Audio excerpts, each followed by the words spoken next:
আসসালামু আলাইকুম।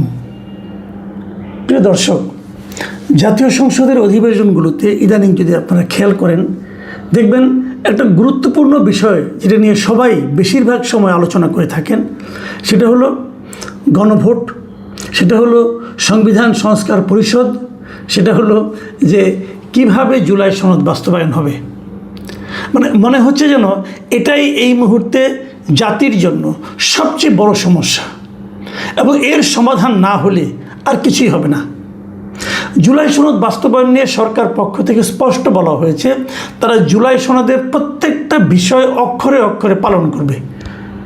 কিন্তু সরকার বলেছে, বিএনপি বলেছে, কিন্তু জাতীয় পার্টি এবং এনসিপি তারা বলছে না, এটাকে বাস্তবায়ন করতে হবে সংবিধান সংস্কার পরিষদের মাধ্যমে।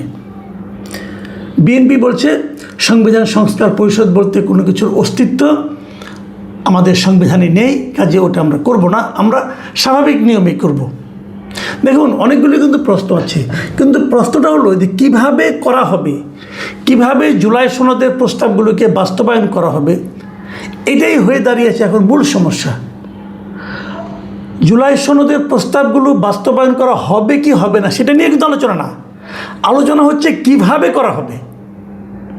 বিষয়টা হলো এরকম, যদি উদাহরণ দিয়ে বলি যে ভাত রান্না করা হবে, তাই না?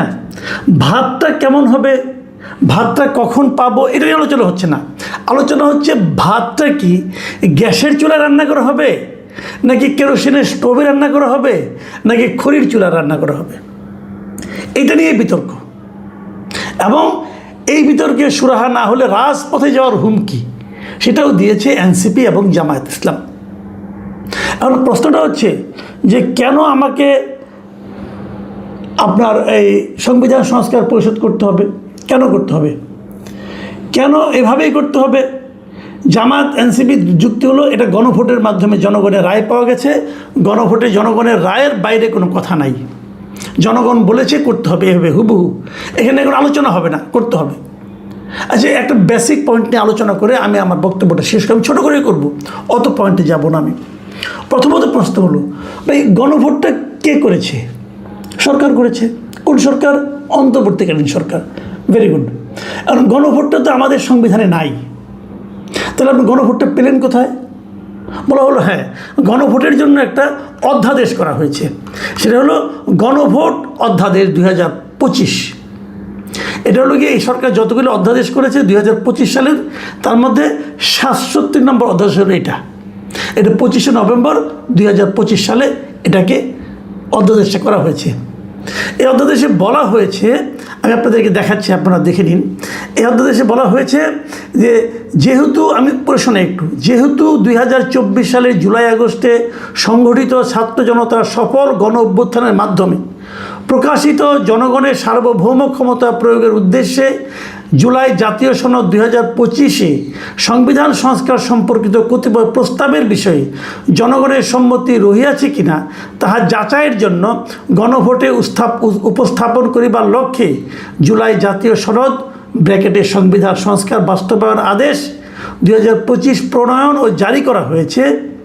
এবং এই সমস্ত কারণে বলা হচ্ছে যে যেহেতু জুলাই সনদ সংবিধান সংস্কার বাস্তবায়ন আদেশ 2025 অনুসারে গণভোট অনুষ্ঠানের জন্য আইন প্রণয়নের নির্দেশনা রহিয়াছে, যেহেতু সংসদ ভাঙিয়া দেওয়া অবস্থায় রহিয়াছে এবং রাষ্ট্রপতির নিকটে সন্তোষজনকভাবে প্রতীয়মান হইয়াছে যে আশু ব্যবস্থা গ্রহণের জন্য প্রয়োজনীয় পরিস্থিতি বিদ্যমান, সেহেতু গণপ্রজাতন্ত্রী বাংলাদেশের সংবিধানের 93(1) অনুচ্ছেদে প্রদত্ত ক্ষমতা বলে রাষ্ট্রপতি নিম্নরূপ অধ্যাদেশ প্রণয়ন ও জারি করিলেন।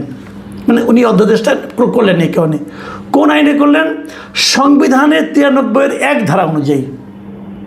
আচ্ছা, সংবিধানের 93(1) ধারা অনুযায়ী গণ অভ্যুত্থান বিষয়ক একটা উনি অধ্যাদেশ জারি করলেন। উনি কি পারেন অধ্যাদেশটা জারি করতে? গণভোট নিয়ে কোনো অধ্যাদেশ হয়? অধ্যাদেশ হলো সেই জিনিস যে যদি কোনো আইন, সেই আইনটা এখন সংবিধান নাই, এখন আপনার নাই, সংসদ নাই, কিন্তু রাষ্ট্রপতি মনে করতেছে এই আইনটা এখন প্রণয়ন করা দরকার, উনি এই আইনটার মতো করে একটা অধ্যাদেশ জারি করতে পারেন।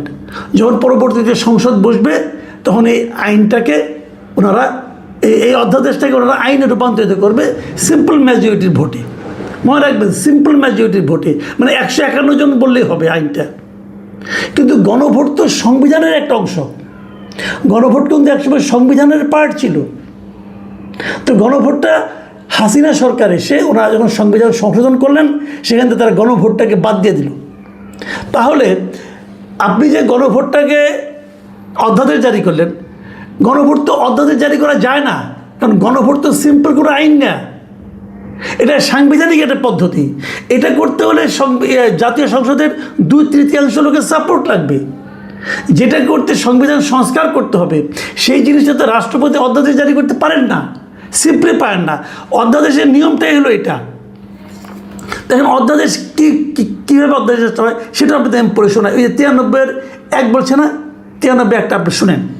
সেটা হলো কোনো সময়ে রাষ্ট্রপতির নিকট আশু ব্যবস্থা গ্রহণের জন্য প্রয়োজনীয় পরিস্থিতি বিদ্যমান রহিয়াছে বলিয়া সন্তোষজনকভাবে প্রতীয়মান হইলে তিনি উক্ত পরিস্থিতিতে যেরূপ প্রয়োজনীয় বলে মনে করিবেন সেইরূপ অধ্যাদেশ প্রণয়ন ও জারি করিতে পারিবেন, এবং জারি হইবার সময় হইতে অনুরূপভাবে প্রণীত অধ্যাদেশ সংসদের আইনের ন্যায় ক্ষমতা সম্পন্ন হইবে। কিসের ন্যায় হবে? সংসদের আইনের ন্যায়, সংবিধানের ন্যায় না, কিন্তু সংসদের আইনের ন্যায়। মানে সংসদ যখন যেভাবে আইন প্রণয়ন করে সিম্পল মেজরিটি দিয়া, সেরকমভাবে যে সমস্ত আইন করা যায়, সেই আইনের মতো একটা কিছু উনি সংবিধানে উনি অধ্যাদেশ জারি করতে পারবেন, অন্যগুলি পারবেন না। কেন পারবেন না সেটা আপনাকে বলি, এরপরে আসি যে তবে শর্ত থাকে যে এই দফার অধীন কোনো অধ্যাদেশে এমন বিধান করা যাইবে না, কোনগুলো যাইবে না?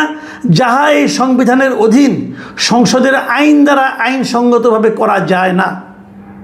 মাথায় রাখবেন, যেগুলো সংসদের আইন দ্বারা করা যায় না সেগুলো অধ্যাদেশেও করা যাবে না। তো আপনি কি সংসদের সিম্পল মেজরিটি দিয়া, সিঙ্গেল মেজরিটি দিয়া আপনি গণভোট করতে পারবেন? যারা আইন সম্পর্কে যারা মিনিমাম বুঝেন তারাও জানেন এটা আপনার আইন দ্বারা গণভোট কোনো আইন না, এটা এমন একটা পদ্ধতি যেটা সংশোধনের দরকার হবে এটা করতে গেলে। কাজে গণভোট দিয়ে কোনো অধ্যাদেশই তো রাষ্ট্রপতি জারি করতে পারে না। কাজে ওই অধ্যাদেশে ছিল অবৈধ অধ্যাদেশ, এবং ওই অধ্যাদেশ যদি এখন তারা রেটিফাই করে এই বর্তমান সংসদ, তাহলে তারাও ভুল করবে আইনগতভাবে, এটা সুপ্রিম কোর্টে গেলে বাতিল হয়ে যাবে।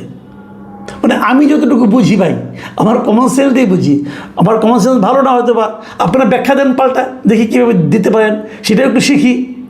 কাজে আলটিমেটলি কথা হলো কি, যে আপনারা যে গণভোটটা করেছেন, গণভোটের যে রায় নিয়ে এখন তো চিল্লাচিল্লি করছেন, হাউকাউ করছেন, এটা টোটালি একটা অবৈধ কাজ ছিল। এখন বলবেন যে অবৈধ একটা বিষয়, এটা নিয়ে তাহলে ভোট হয়ে গেলো কেন? ডক্টর ইউনূস গাড়ি জোরে করছে, আলী রিয়াজ এবং ডক্টর ইউনূস দুজনে মিলে এই উদ্ভট জিনিসটা জনগণের উপর চাপাই দিছে। এবং শুরু থেকে যখন গণভোট তারা করে, শুরু থেকে আমি বলে আসছি এটা একটা অবৈধ কাজ, টোটালি একটা অবৈধ কাজ। আলী রিয়াজ এবং ডক্টর ইউনূস গং এরা জোর করে এই জাতির উপর চাপিয়ে দিয়েছে, এবং সেখানে করতে যেয়ে কোটি কোটি হাজার কোটি টাকা তারা অপব্যয় করেছে, অপচয় করেছে। এটা তাদের ঘাড়ে ধরে আদায় করা উচিত আমি মনে করি। এটা অপচয় করেছে একটা, এবং সেই অপচয় করতে যেয়ে তারা গণভোটের পক্ষে পুরো প্রশাসনকে লাগিয়ে দিয়েছে। ওটা হলো আরেকটা বেআইনি কাজ করেছে, এবং প্রত্যেকটা প্রশাসনের ব্যক্তি যারা সঙ্গে জড়িত ছিল ওদের শাস্তি হওয়া উচিত। এটা কেউ বলতেছে না এখন, আমি তখনও বলেছি এদের শাস্তি হওয়া উচিত, এই সব ডিসিদের শাস্তি হওয়া উচিত, মিনিমাম 1 বছরের জেল হওয়া উচিত।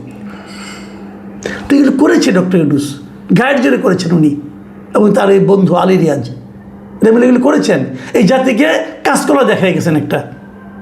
এখন ওইটার জোরে জামাত এবং এনসিপি বলতেছে যে এটা বাস্তবায়ন এইভাবে করতে হবে। ভাই, যার আলোকে আপনি গণভোট করছেন ওইটাই তো অবৈধ ছিল, তো এত জোরে জোরে কথা। আপনারা একটা সনদ করেছেন, জুলাই সনদ, দেখেন সেটা বাস্তবায়িত হয় কিনা, দেখেন সেটা বিএনপি করে কিনা। যদি না করে তখন আপনারা বিএনপিকে ধরবেন, তখন মাঠে আন্দোলন করবেন, তখন আন্দোলনে কিন্তু মানুষ আসবে। যদি বিএনপি জুলাই সনদের মূল বিষয়গুলো বাস্তবায়ন না করে তখন আন্দোলন করেন, আমরা থাকবো আপনাদের সঙ্গে। কিন্তু এভাবে হয় না ভাই, এই আবদার করলেন, কান্নাকাটি করলেন, হুমকি ধামকি দিলেন, রাজপথের ভয় দেখালেন, ভাই এতে কিছু হবে না। এবং এটা একটা অবৈধ কাজের জন্য আপনারা করছেন। যাই হোক, এটা শেষ পর্যন্ত কোথায় গড়ায় জানি না, কিন্তু আমি অনুরোধ করব যে এই সমস্ত আলোচনা নিয়ে সংসদ গরম করা, সংসদের সময় নষ্ট করাটা এ ঠিক হবে না। বরঞ্চ আপনারা জ্বালানির তেল নিয়ে ভাবেন। তিনি কারো দিকে তাকালে সেখানে আনন্দের বন্যা বয়ে যায়। তিনি গাড়ির গ্লাস নামালে বর্ষার আতর গোলাপের সুবাস আমাদের সমাজে ছড়িয়ে পড়ে। তিনি যা কিছু করছেন সবই শিরোনাম, হাঁটছেন সংবাদ শিরোনাম। তার কন্যাকে নিয়ে কোথায় যাচ্ছেন, তার কন্যা খেলা দেখতে যাচ্ছেন, তার স্ত্রী দেশের বাইরে যাচ্ছেন, কবর জিয়ারত করতে যাচ্ছেন, এগুলো সব এখন সংবাদ শিরোনাম। আমাদের দেশের মানুষের মধ্যে যে প্রচলিত রাজনীতির প্রতি আনুগত্য, যেটাকে বলা হয় এজাহারে তাজাল্লুল, এর প্রেক্ষিতে সবাই এখন বিএনপির বাইরে অন্য কোনো চিন্তা করতে পারছেন না। সবার ধারণা 2041 সন পর্যন্ত বিএনপি ক্ষমতায় থাকবে এবং তারেক রহমান সাহেব যতদিন জীবিত আছেন তিনি ক্ষমতায় থাকবেন। তাহলে তার বয়স যদি এখন 62 বছর হয়, তাহলে 100 বছর যদি তার হায়াত আল্লাহ থাকেন, তাহলে আরও 38 বছর তিনি প্রধানমন্ত্রী থাকবেন। তারপর তার স্ত্রী যদি ইচ্ছা করেন তিনি হবেন, তা না হলে তার কন্যা জায়মা রহমান হবেন। এটা হলো মানুষের সাধারণ বোধ এবং বুদ্ধি, এবং এটাই আমাদের দেশে হয়ে থাকে যে ক্ষমতার যে বৃত্ত এবং বলয় আছে এর বাইরে মানুষ চিন্তা করতে পারে না। মানুষের আমাদের দেশের আরেকটা চরিত্র হলো যে আপনার বাড়ি আছে, গাড়ি আছে, টাকা আছে, পয়সা আছে, স্বাস্থ্য আছে, জ্ঞান বুদ্ধি সব কিছু আছে, কিন্তু আপনার কোনো মূল্য নেই যদি না আপনি কোনো সরকারি চাকরি না করেন, যদি কোনো সরকারি কর্মকর্তার সঙ্গে আপনার বন্ধুত্ব না থাকে, যদি মন্ত্রী এমপিদের সঙ্গে, প্রধানমন্ত্রীর সঙ্গে, রাষ্ট্রপতির সঙ্গে আপনার সম্পর্ক না থাকে, অথবা আপনি নিজে যদি এগুলো না হন, তাহলে আল্লাহ আপনাকে যত গুণাবলী দিয়েছেন কোনো গুণকে আমাদের এই দেশের মানুষ মনে করে না। আমাদের দেশে রাষ্ট্র ক্ষমতাকে দেশের মানুষ মনে করে সবচেয়ে বড় সফলতা। এখন রাষ্ট্র ক্ষমতা আপনার আছে, আপনি চোর হন, ডাকাত হন, ব্যাংক লুটেরা হন, জেনাকারী হন, ব্যভিচারী হন, অন্যের হক নষ্ট করেন, এগুলো কোনো বিষয়ই না। আপনি এমপি হয়েছেন আপনার কাছে দোয়া নেওয়ার জন্য, ফু নেওয়ার জন্য, আপনি কারোটা মাথায় হাত বুলিয়ে দেবেন, এর জন্য মানুষ লাইন ধরে আপনার পিছনে ঘুরবে। আপনার বগল থেকে গন্ধ আসে, পায়ের নখ পচে গেছে, জুতা খোলা যায় না। আপনি যদি বায়ু ত্যাগ করেন তাহলে 3-4 গ্রামের লোকজন অসুস্থ হয়ে পড়ে, পশু পাখির মধ্যে কান্নার রোল পড়ে যায়।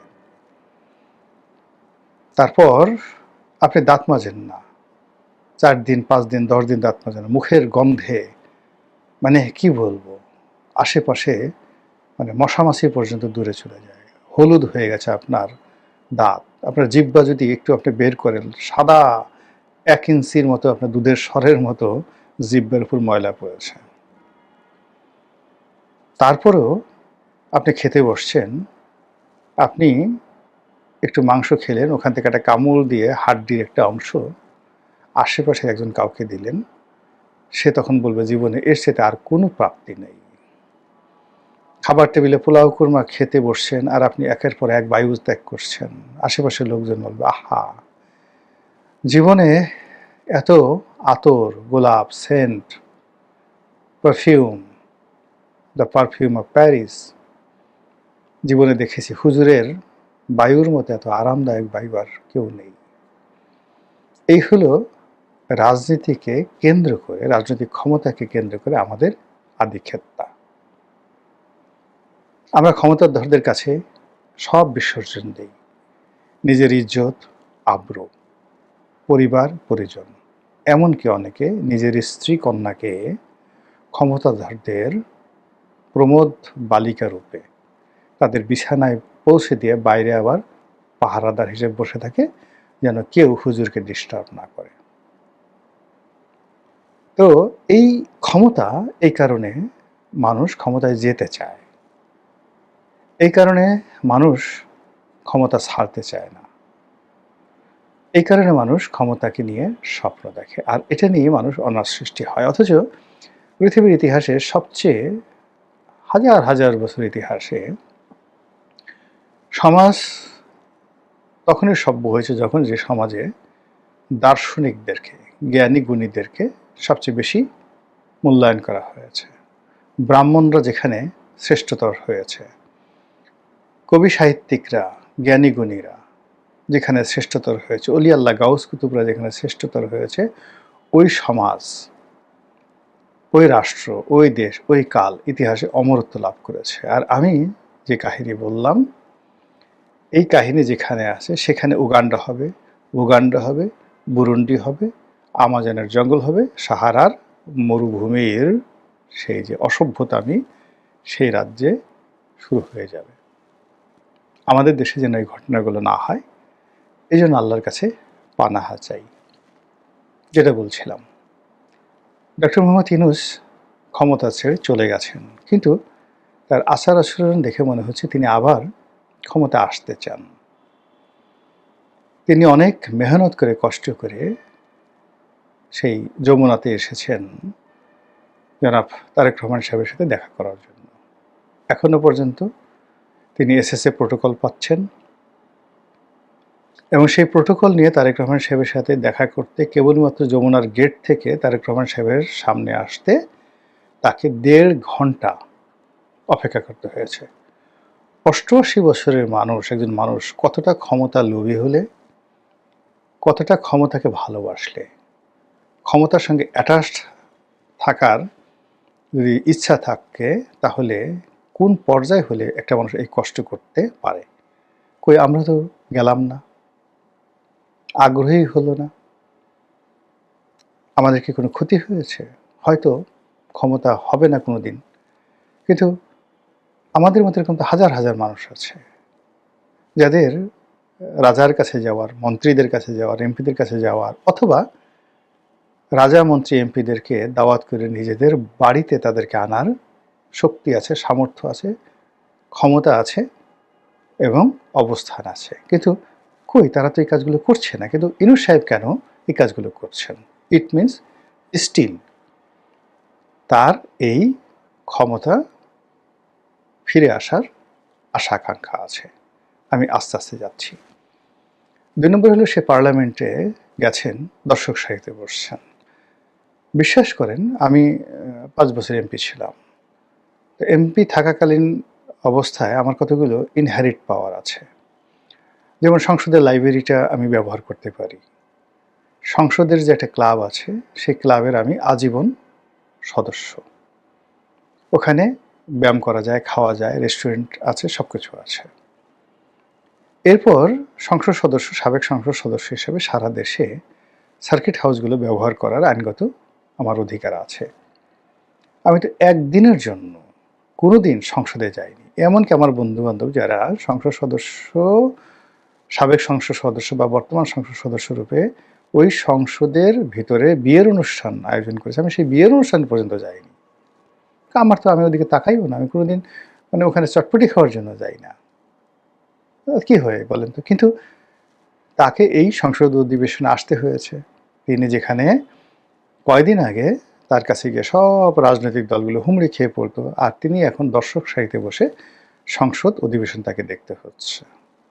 তার বয়স এখন প্রায় 90 বছর। এই 90 বছর মানুষ কী করে? আল্লাহ বিল্লাহ করে, জিকির করে, আজকার করে, পরকালের কথা চিন্তা করে, নিজের অপরাধের কথা চিন্তা করে, বিনয়ী হয়।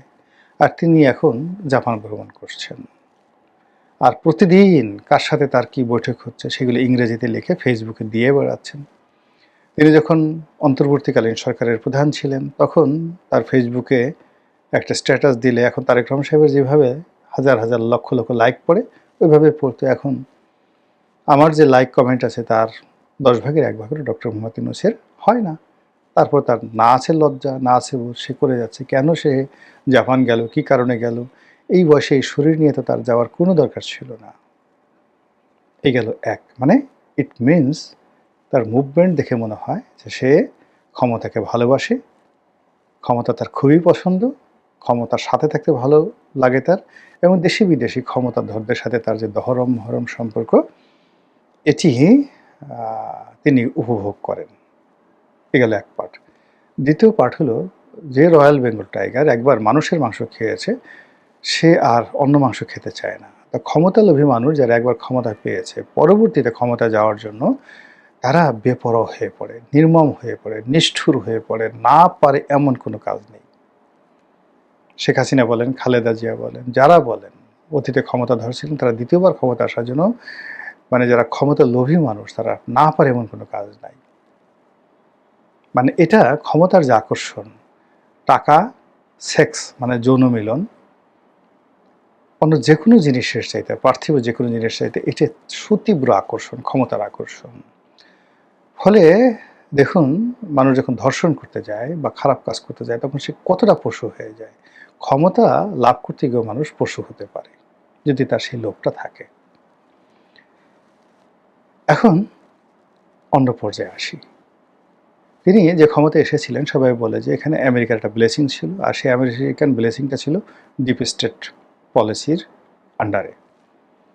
সেই ডিপ স্টেট পলিসিতে কী কী হয়েছে, স্নাইপার রাইফেল কিভাবে গর্জন করেছে, কিভাবে পুলিশ হত্যা হয়েছে, কিভাবে ঢাকা শহরে রক্তের বন্যা বয়ে গেছে, এটা মোরাল্লাস আমরা সবাই জানি। আচ্ছা, সেই ডিপ স্টেট কি বন্ধ হয়েছে? ডিপ স্টেটের সঙ্গে যারা জড়িত ছিল, হাজার হাজার ক্যাডার, হাজার হাজার অস্ত্র, গোলা বারুদ, হাজার হাজার কোটি টাকার লেনদেন, এই কাজ কি বন্ধ হয়েছে? কারা কারা এর সাথে জড়িত আমরা কি জানি? জানি না। ফলে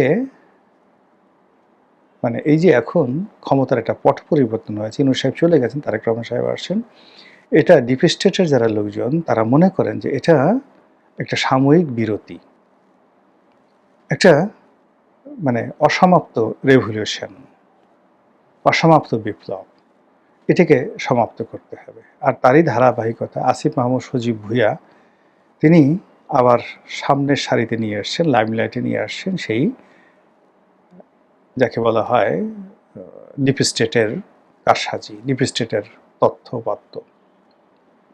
আবার অন্যদিকে বর্তমান সরকার তারাও সেই এই যে আগের 11 যাদের কারণে তারা ক্ষমতাচ্যুত হয়েছিল, সেটাকে আবার সামনে নিয়ে আসছে, যেন দ্বিতীয় একটা 11 বাংলাদেশে না ঘটতে পারে। মানে সরকারও ভয়ের মধ্যে আছে।